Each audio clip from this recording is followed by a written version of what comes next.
This section here is on rules, regulations, and the FAA. As far as the FAA is concerned, this is an ultralight aircraft. Any aircraft under 250 pounds that propels you in the air is an ultralight aircraft. FAA Part 103, you can see the link shown here, or you can go to my website, powered-paraglider.com, and get a direct link to it.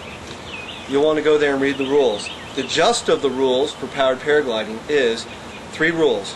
Not at night, not within 5 miles of an airport, and not over a large population of people. The definition of large population of people will be at the discretion of the investigating officer, whether that city, beach, or picnic was a large population of people. So the gist of it is, as long as you don't tick anybody off, you can fly there. Several different things I like to relate to. One, it's like a bicycle. By nature, a bicycle, by law, a bicycle is a vehicle. And all rules and regs that apply to a vehicle apply to a bicycle. You can get a ticket for running a stop sign on a bicycle. You can get a DUI for drinking beer on your bicycle.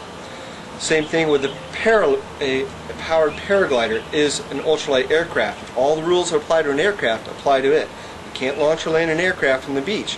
You cannot fly an aircraft under 500 feet.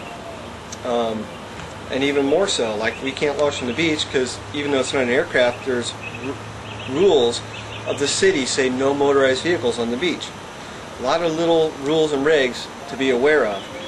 On the other hand, you can't really fly totally to the law, but on the other hand, you can get away with a lot so long as you don't tick anybody off. You think, well, you mean it's not legal? Well, it is legal. It's kind of like dirt bikes. Dirt bikes are legal. They're commercially manufactured and produced and sold, but where can you legally ride a dirt bike? The only place you can legally ride a dirt bike is on your own property. So if you go asking the police, the city commission, where can I ride my dirt bike? Nowhere but your own property. Same thing like a paraglider. Where can I launch and land a paraglider?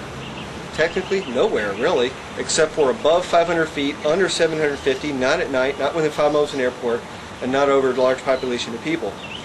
But on the other hand, there's other ways around it. Like you can call the tower and request permission, tell them you're going to be going up in about a half an hour. You have no communication except for the phone you're calling them on.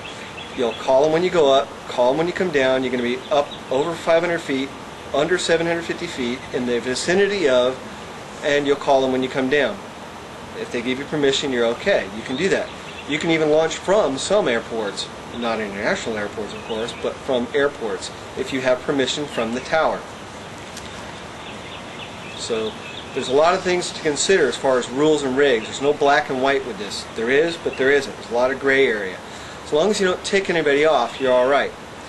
And that's important because, like, we used to have a beautiful flying area in New Smyrna Beach where the city said, you guys can fly down here, and we got together there and flew quite frequently.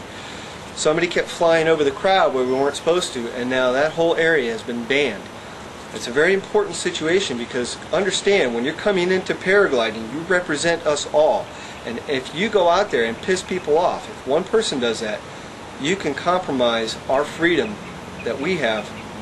So remember, when you're coming into paragliding, you represent the entire sport. So that's why we like to see responsible, knowledgeable people get into this, that know how to fly, know how to launch, and know what they're doing.